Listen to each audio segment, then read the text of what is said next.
नमस्कार विद्यार्थी मित्रांनो, मी अर्जुन सर तुमचं सर्वांचं स्वागत करतो आपल्या या सेशनमध्ये.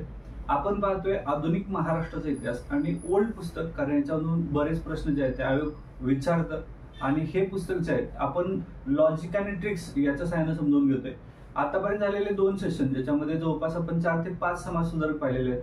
आज आपल्या सेशनमध्ये एक महत्त्वाचे समाज सुधारक ज्याच्यावरती बरेच प्रश्न येतात प्रिलिम्स आणि मेन्स वरती, तर ते आहेत लोकहितवादी. त्यामुळे आपण सुरुवात करूया आता. लोकहितवादी आतापर्यंत आपण काय पाहिले ते पाहूया. आपण पहिल्या समाज सुधारकाला सुरुवात केली होती विद्यार्थी मित्रांनो, की जगन्नाथ नानाशंकर शेठ.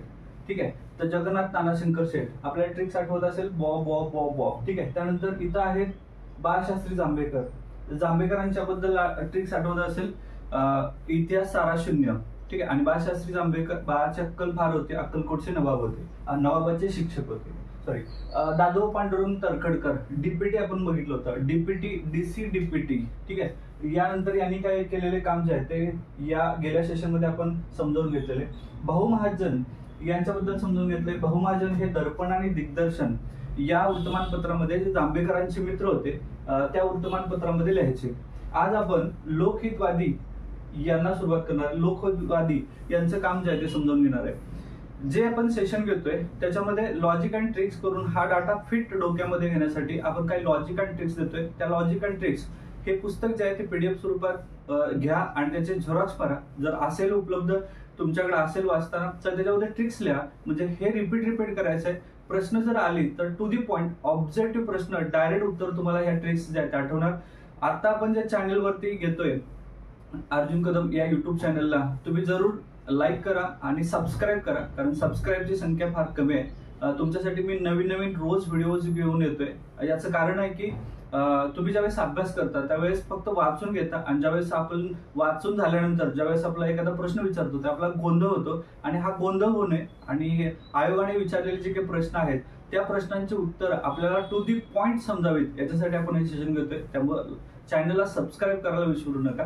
आणि एमपीएससी विथ द पीपल या आपल्या टेलिग्राम ऑफिशियल चॅनलमध्ये याच्या संदर्भात किंवा पीवायक्यू इतिहासाच्या संदर्भात मी तिथं रोज 5 प्रश्न जे आहेत ते देत जातोय. त्यामुळे तिथेही सोडवा तुम्ही, म्हणजे तुमची भरपूर तयारी होईल आणि येणाऱ्या परीक्षेमध्ये त्याचा नक्की फायदा होईल. तर चला वेळ न घालवता सुरुवात करूया सेशनला. लोकहितवादी आपण जसे की हे सेशन जे आहे ते 15-20 मिनिटाचं क्लिअर करतोय. 15-20 मिनिटं म्हणजे फार मोठं लेंदी लेक्चर न करता रोज 2 समाज सुधारक आपण टार्गेट करतोय. पूर्ण पुस्तक महाराष्ट्र इतिहासाचं आपल्याला अभ्यासायचं आहे. त्यामुळे अशाच पद्धतीचे सेशन जे आहेत ते पुढच्या कालावधीत येणार आहे. त्यामुळे चॅनलला नक्की सबस्क्राईब करा. चला सुरुवात करूया.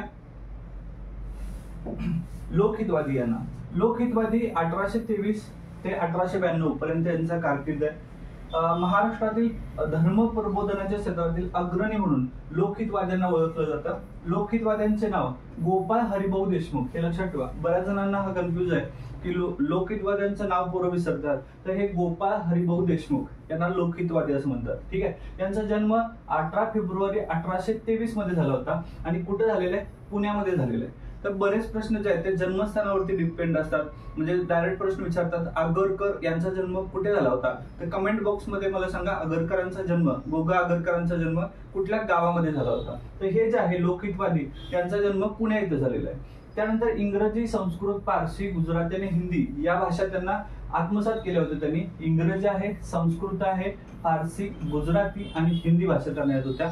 दुभाषी या पदावरती त्यांनी नियुक्त झालेले आहेत. आता गेल्या वेळेस आपण बघितलं होतं डीपीटी किंवा आणखीन काही जे समाज सुधारक आहेत यांनी शिक्षक म्हणून आणि दुभाषी म्हणून त्यांनी कुठं काम केलेलं आहे. तर हे लक्षात ठेवा, लोकहितवादी आणि दुभाषी या पदावरती नियुक्त झालेले आहेत. 4 स्टेटमेंट देतो आयोग आणि खालीलपैकी समाज सुधारक कोण आहेत असं विचारतं. तर असे मधले स्टेटमेंट जे आहेत ते आयोग विचारतं, हे लक्षात ठेवा.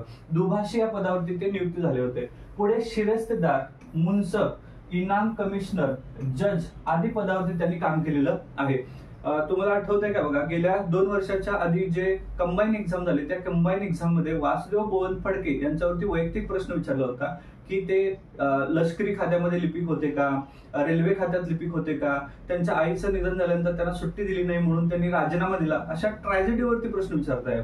आणि हेच हा ट्रॅजेडीचा भाग आहे की त्यांनी कुठं कुठं काम केलेलं आहे. तर हे लक्षात ठेवा, लोकहितवादी यांनी शिरस्तेदार म्हणून काम केलेलं आहे, मुन्सफ म्हणून काम केलंय, इनाम कमिशनर म्हणून काम केलंय आणि जज म्हणून काम केलेलं आहे. तर हे लक्षात ठेवा, लोकहितवादी यांनी एवढं काम केलेलं आहे. त्यानंतर त्यांनी सरकारने राव बहादूर ही पदवी दिली आहे. त्यामुळे इथनं पुढे लोकहितवादी यांना काय म्हणायचं, राव बहादूर लोकहितवादी असं म्हणतात. ठीक आहे, राव बहादूर लोकहितवादी. लोकहितवादी अनेक पदे आणि पदव्या शासनाकडून आणि लोकांकडून मिळून ते सन्मानित झालेले होते. तर ह्या पॉइंट मध्ये आपल्याला एक 4 PYQ दिसत आहे की लोकहितवाद्यांचं नाव काय, गोपाळ हरिभाऊ देशमुख. पहिल्या गोष्ट, त्यांचा जन्म कुठे झाला, पुण्यामध्ये. त्यांना किती भाषा आत्मसात होत्या, तर लक्षात ठेवा, इंग्रजी येते, संस्कृत येते, फारसी, गुजराती आणि हिंदी येते.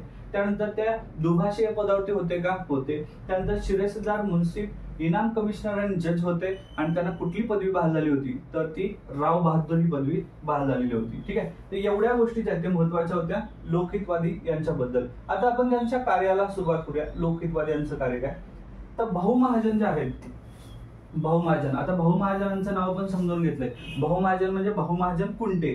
ठीक आहे, तर यांच्या प्रभाकर मध्ये त्यांनी हिंदू समाजाला उद्देशून जे लेखन केले त्याला शतपत्रे असं म्हणतात. इथं 2 प्रश्न आहेत की शतपत्रे कोणी लिहिली, तर शतपत्रे कोणी लिहिली, तर हे लक्षात ठेवा, शतपत्रे लिहिणारे लोकहितवादी, लोकहितवादी. ठीक आहे, आणि त्यानंतर हे कोणाच्या साप्ताहिकामध्ये किंवा वर्तमानपत्रामध्ये लिहिली, तर ते प्रभाकर हे काय आहे, वर्तमानपत्र आहे, साप्ताहिक आहे का मासिक आहे, तर आपण प्रभाकर, गेल्या वेळेची ट्रिक्स होती, प्रभाकर म्हणजे सूर्य, सूर्य हा आठवड्याला एकदाच उगवायला लागला, म्हणजे हे काय आहे, साप्ताहिक आहे. ठीक आहे, आणि हे भाऊ महाजनांचं जे प्रभाकर आहे या साप्ताहिकामध्ये लोकहितवादी शतपत्रे हे लिहित होते. ठीक आहे, तर हा प्रश्न डायरेक्ट आयोगाने विचारलेला आहे. त्यातून त्यांचा पुरोगामी दृष्टिकोन आणि समाज हितवाशीची कळवळ दिसून येते. ठीक आहे, आता इथं एक प्रश्न फार इम्पॉर्टंट आहे, तो म्हणजे यांनी कुठले कुठले ग्रंथ किंवा पुस्तकं लिहिलेले आहेत. तर बघा, लक्ष्मीज्ञान, गीता तत्व, जातीभेद, भरतखंड पूर्व, भिक्षुक, लंकेचा इतिहास, ऐतिहासिक गोष्टी, पानिपतची लढाई आणि कलियुग, एवढे सगळे ग्रंथ आहेत. आपण याच्या आधी बाळशास्त्री जांभेकरांनी लिहिलेले ग्रंथ जे आहेत ते आपण समजून घेतले होते. ट्रिक्स काय होती, बाळाचा इतिहास सारा शून्य. इतिहासामध्ये 3 प्रकारचा इतिहास होता. सारा म्हणजे सारसंग्रह, शून्य म्हणजे शून्यलब्धी. पण इथं भरपूर पुस्तकं आहेत. त्याच्यासाठी लक्षात ठेवा, हे सगळे पुस्तकं जे आहेत हे क्लिअर करण्यासाठी एक ट्रिक्स जे आहे, त्या ट्रिक्स तुम्हाला सांगतोय मी. हे ट्रिक्स काय आहे तिथं बघा. हे सगळे आपण जे पुस्तक आहे त्यासाठी आपण ह्याला नाव देते थिअरी ऑफ इमॅजिनेशन आणि थिअरी ऑफ सेंटेन्स. म्हणजे असं एक सेंटेन्स करायचं ज्याच्यामध्ये सगळी पुस्तकं जी आहेत ती त्यामध्ये इन्व्हॉल्व होतील. चला आपण ट्रिक्स बघूया. काय म्हटले, लक्ष्मीज्ञान. ओके, आता आपण ट्रिक्सची सुरुवात करतोय कलियुगात. म्हणजे हा एक जो आहे युग ते कलियुग आहे. कलियुगात लंकेच्या लक्ष्मीज्ञान असलेल्या, कलियुगात लक्ष्मीज्ञान असलेल्या गीतेला जातीभेदामुळे भरतखंड पूर्व काळात भिक्षुक बनवून ऐतिहासिक गोष्टीत, कलियुगातील ऐतिहासिक गोष्टीत, असं करूया, ऐतिहासिक गोष्टीत. म्हणजे बघा स्टेटमेंट काय होतं, कलियुगात ऐतिहासिक गोष्टीत म्हणजे कलियुगातील ऐतिहासिक गोष्टीत लक्ष्मीज्ञान असलेल्या गीतेला जातीभेदामुळे भरतखंड पूर्व काळात भिक्षुक बनवून कुठे पाठवले, पानिपतच्या लढाईला पाठवले. पानिपतच्या लढाईला पाठवले. ठीक आहे, तर हे लक्षात ठेवा. लक्ष्मीज्ञान कलियुगात ऐतिहासिक गोष्टीत लक्ष्मीज्ञान असलेल्या गीतेला जातीभेदामुळे भरतखंड पूर्व काळात भिक्षुक बनवून पानिपतच्या लढाईला पाठवले. साधं सिंपल वाक्य, 4-5 वेळा याच्यावरती रट्टा मारा. तुम्हाला 100% जे आहे ते 100% इथं, जर हे जरी वाक्य नाही आठवलं तरी ज्या वेळेस तुम्ही ऑप्शन इलिमिनेट कराल त्यावेळी कुठून तरी सुरुवात होते. सुरुवात करायची कलियुगामध्ये ऐतिहासिक गोष्टीत लक्ष्मीज्ञान असलेल्या गीतेला जातीभेदामुळे भरतखंड पूर्व काळात भिक्षुक बनवून पानिपतच्या लढाईला पाठवले. म्हणजे इथं कुठले कुठले ग्रंथ क्लिअर होतात. कलियुगात म्हणजे इथं आहे कलियुग. तर हे क्लिअर झालं. ओके, त्यानंतर दुसरं आहे लक्ष्मीज्ञान असलेल्या. लक्ष्मीज्ञान कुठे बघा, इथं आहे, हा क्लिअर झाला. त्यानंतर असलेलं वाक्य पूर्ण होण्यासाठी गीतेला म्हणजे हे गीता तत्व आहे. त्यानंतर जातीभेदामुळे हे जातीभेद क्लिअर झालं. त्यानंतर भरतखंड पूर्व काळात हे भरतखंड पूर्व काळात क्लिअर झालं. भिक्षुक आहे हे भिक्षुक क्लिअर झालं. बनवून वाक्य पूर्ण करण्यासाठी आहे. ऐतिहासिक गोष्टी क्लिअर झालं. पानिपतच्या लढाईत क्लिअर झालं. ठीक आहे, तर हे लक्षात ठेवा. कलियुगात ऐतिहासिक गोष्टीत लक्ष्मीकांत असलेल्या गीतेला जातीभेदामुळे भरतखंड पूर्व काळात भिक्षुक बनवून कुठे पाठवले, पानिपतच्या लढाईला पाठवले. हे कुणाचे आहेत सगळे, तर हे सगळे जे ग्रंथ आहेत लोकहितवादी त्यांचे आहेत. ठीक आहे, तर लोकहितवाद्यांचं नाव काय, गोपाळ हरिभाऊ देशमुख. आता त्यांच्या कार्याला जे आहे ते थोडं कार्य बघूया काय नेमकं. लोकहितवादी जे आहेत हे दृष्टी विचारवंत आहेत.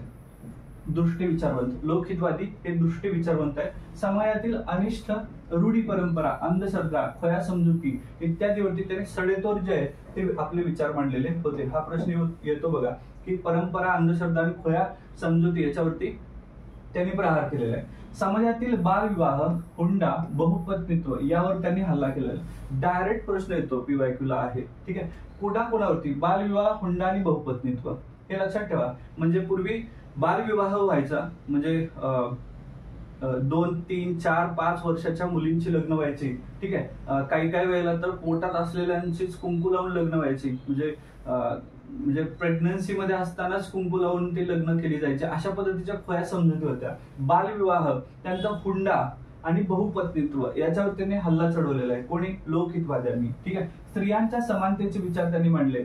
भारतीय समाजाची जाती व्यवस्थेमुळे अधोगती झाले यावर लोकहितवाद्यांनी जोरदार टीका केली. तुम्हाला प्रश्न येतो, जाती व्यवस्था नष्ट करण्यासाठी लोकहितवाद्यांनी काम केलंय का, तर लक्षात ठेवा लोकहितवाद्यांनी सगळीच कामं केलेली आहेत. जवळपास बालविवाह, हुंडा, बहुपत्नीत्व, त्यानंतर समतेबद्दल मांडलेले आहेत. स्त्रियांच्या समानतेचे विचार मांडलेले आहेत. जसं की आता आपण स्त्रियांना 33% आरक्षण देणार आहे, त्याच्यासाठी घटना दुरुस्ती आली, 106वी घटना दुरुस्ती. ठीक आहे, म्हणजे जे आपण आता करतोय ते 18व्या शतकामध्ये लोकहितवाद्यांनी सांगितले. स्त्रियांच्या समानतेच्या बद्दल विचार मांडलेले आहेत. त्यानंतर उच्चवर्णीयांनी आपल्या वर्णश्रेष्ठत्वाचा त्याग करून समाज हितासाठी नवीन आचार विचार स्वीकारावा असा त्यांनी आग्रह धरला होता. म्हणजे चातुर्वर्ण व्यवस्था उच्चवर्गीयांनी सोडून द्यावी असं यांचं म्हणणं होतं. त्यानंतर लोकहितवाद्यांचे धार्मिक सुधारणेविषयीचे विचार अत्यंत चिंतनीय आहेत.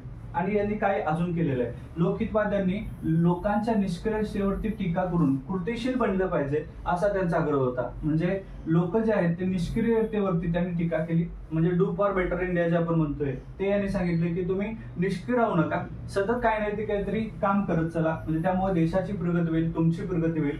त्यांनी 19व्या शतकाच्या भारतीय समाज व्यवस्थेतील दोष आणि वैगुण्य यावर अचूक बोट ठेवलेले आहे. त्यानंतर लोकहितवादींचे सामाजिक आणि धार्मिक प्रश्नावरील विचार पुरोगामी होते. त्यांनी समाज जीवनाच्या विविध क्षेत्रात सुधारणा करण्याचा आग्रह धरला. फार काही इम्पॉर्टंट नाही, पण इथले एक वाक्य जे आहे ते फार इम्पॉर्टंट आहे. इथे एक वाक्य आहे, यांना असं म्हणतात सर्वांगीण सुधारण्याचे आद्य प्रवर्तक. ठीक आहे, बऱ्याच समाजसुधारकांचा अभ्यास करताना तुम्हाला हे वाक्य दिसेल की महाराष्ट्रातील समाज सुधारक म्हणजे थोर समाज सुधारक वगैरे, पण हे स्टेटमेंट लक्षात ठेवा, सर्वांगीण सुधारण्याच्या आद्य प्रवर्तक.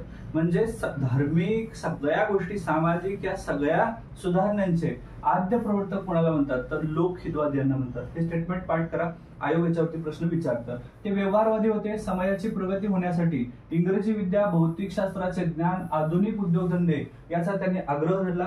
तसेच समाजाच्या दुःखाचा शेवट होईल अशी त्यांची धारणा होती. म्हणजे त्यांना असं वाटत होतं की हे समाजातील जे दुःख आहे ते एक ना एक दिवस संपणार आहे. लोकहितवादी शास्त्रशुद्ध विचारसरणीचे प्रवर्तक होते. समाजातील भेदभाव नष्ट झाले तरच समाज एकजिन्सी बनेल आणि त्याच समाजात राष्ट्रीयत्वाची भावना वाढीस लागेल असं त्यांचं मत होतं. एक्झाम ओरिएंटेड म्हणायचं झालं तर लोकहितवादी हे जे उच्चवर्णीय आहेत त्यांना सांगत होते की बाबांनो तुम्ही हे धर्माचं गारुड म्हणजे सोडून द्या, चातुर्वर्ण व्यवस्था जी आहे ती सोडून द्या, कारण समाज जो आहे तो समतावादी झाला पाहिजे. म्हणजे हे लक्षात ठेवा की त्यांनी आयुष्यामध्ये जाती व्यवस्था नष्ट व्हावी याच्यासाठी प्रयत्न केलेत. आपले विचार जे आहेत ते मांडलेले आहेत.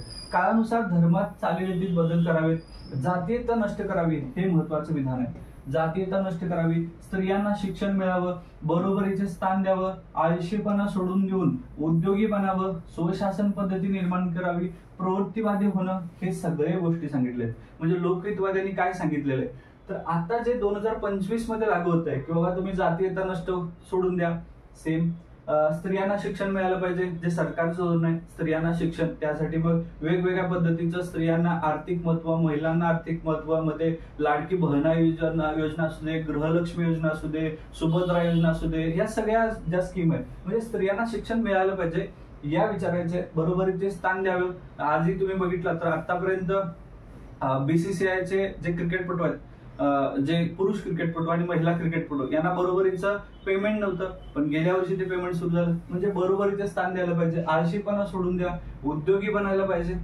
ठीक आहे, स्वशासन पद्धती म्हणजे इथं उद्योगी बनणे म्हणजे कौशल्य विकास वगैरे हे गोष्टी आहेत. म्हणजे आता ज्या सरकार गोष्टी करते ते 18व्या शतकामध्ये जर कोणी सांगितलं असेल तर ते लोकहितवादी यांनी सांगितलेलं आहे. आणि शतपत्रे हे यांचे आहे, त्यांचा मृत्यू 1892 रोजी झालेला आहे.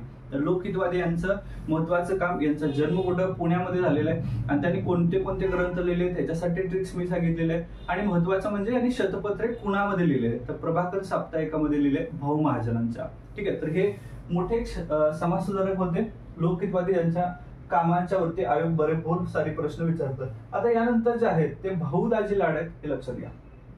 इथे बघा भाऊ दाजी लाड यांच्याबद्दल समजून घेऊ. भाऊ दाजी लाड यांचं कार्य काय आहे ते जाणून घेऊ. भाऊ दाजी लाड 1824 ते 1874 मध्ये, म्हणजे हे लक्षात ठेवा 1824 मध्ये भाऊ दाजी लाड. आता हे महाराष्ट्रातील एक निष्णात डॉक्टर आहेत, म्हणून आपण म्हणूया डॉक्टर भाऊ दाजी लाड.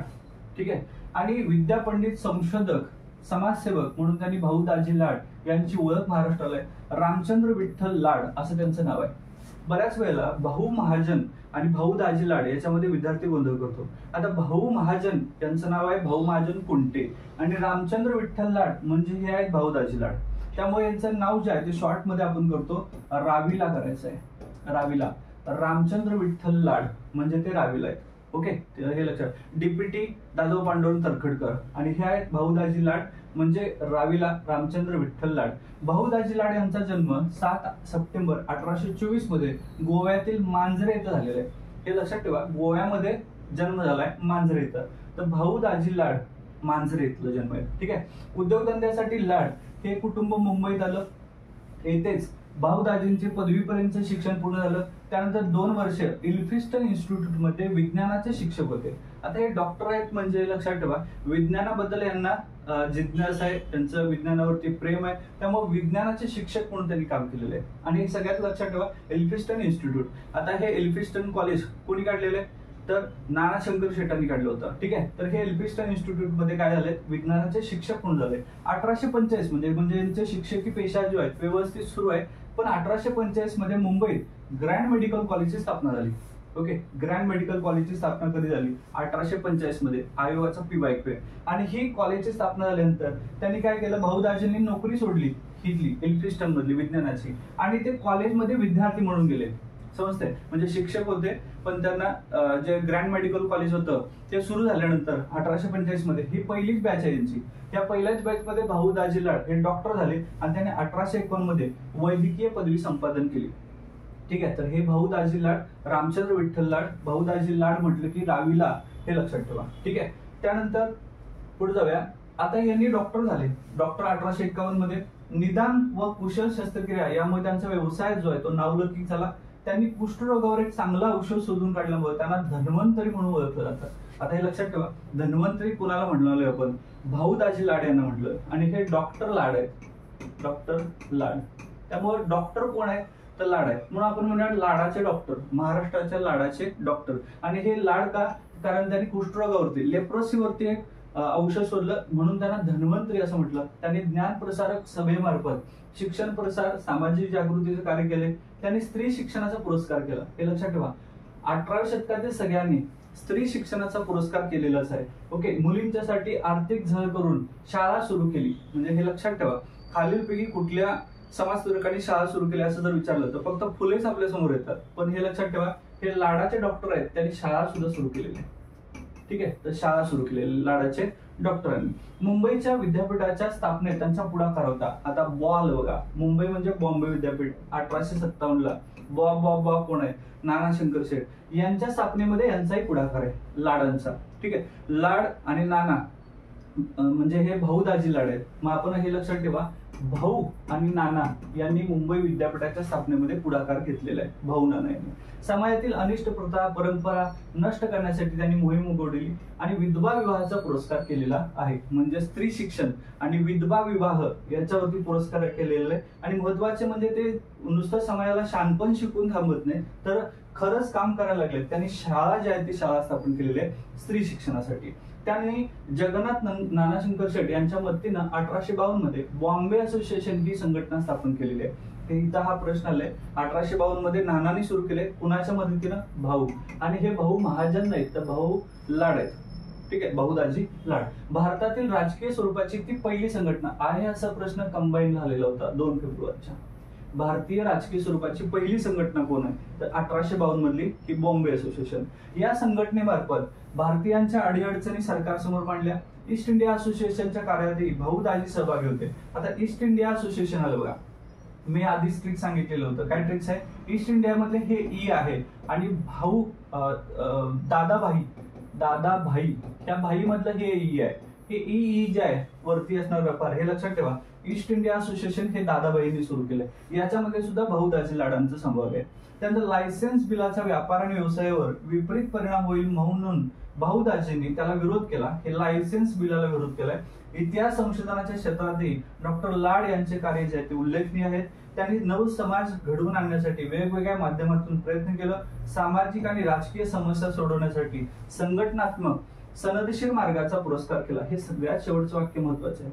हे क्रांतिकारक वगैरे आहेत का? तर नाही आहेत. सनदशीर मार्गाचा त्यांनी पुरस्कार केलेला आहे. आणि अशा भाऊ दाजी लाड यांचा मृत्यू 31 मे 1874 रोजी झालेला आहे. त्यामुळे हे प्रश्न जे आहेत, भाऊ दाजी लाड यांनी कुणासोबत कशाची स्थापना केली?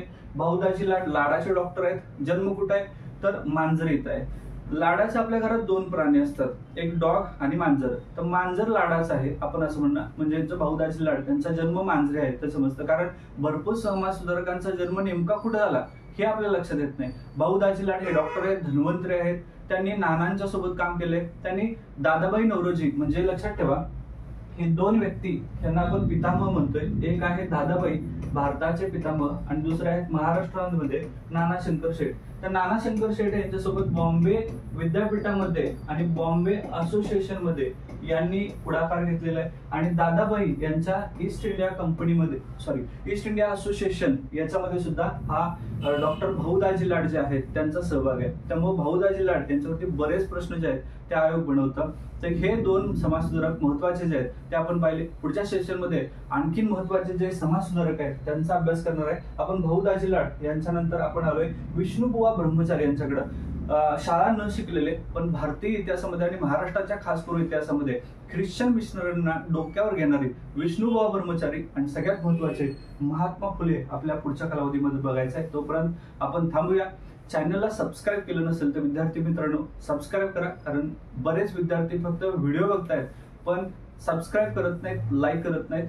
हे जे एफर्ट्स घेतोय त्यासाठी तुम्ही जे आहे तुमचं प्रेम आणि तुमचा विश्वास असा असेल तर नवीन व्हिडिओ जे आहेत वेगवेगळ्या पद्धतीच्या फॉर्मॅटमध्ये घेऊन यायला लवकरच मी येतोय वेगवेगळ्या विषयाच्या संदर्भात. त्यामुळे चॅनलला सबस्क्राईब करा आणि पुढच्या भागामध्ये आपण पाहूया विष्णुबुवा ब्रह्मचारी. तोपर्यंत थांबतो. जय हिंद.